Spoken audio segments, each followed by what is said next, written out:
Hello guys, আসসালামু আলাইকুম। আশা করছি সবাই ভালো আছো আর সুস্থ আছো।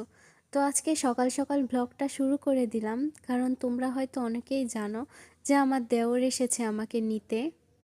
এই জন্য আজকে 3 দিন পর আমি এবং আমার দেওর চলে যাচ্ছি পাবনার উদ্দেশ্যে, আমার শ্বশুর বাসায়। তো এদিকে যাওয়ার সময় দেখি আমাদের মাঠটা সাজানো হয়েছে 16ই ডিসেম্বর উপলক্ষে, কারণ দিনটি ছিল 16ই ডিসেম্বর। তো এই তো এখন আমরা চলে যাচ্ছি রিকশায় করে। আম্মু আমাদেরকে রাখতে যাচ্ছিল। শীতের সকালে হালকা হালকা কুয়াশা আর এত বেশি ঠান্ডা ছিল যেটা বলার বাইরে। তার উপর আমাদের এই সৌন্দর্য, কি সুন্দর তাই না আমাদের শহরটা। তো দেখতে দেখতে আমরা চলে এসেছি বাস স্ট্যান্ডে। আমরা মূলত ভদ্রা থেকেই বাসে উঠি, কারণ আমাদের পাবনার গাড়ি এইখানেই সব সময় পাওয়া যায়। তো আমাদের গাড়ি চলে আসছে, আমরা এই গাড়িতেই যাব। তো আমরা এখানে দাঁড়িয়ে আছি, ওয়েট করছিলাম কখন ছাড়বে।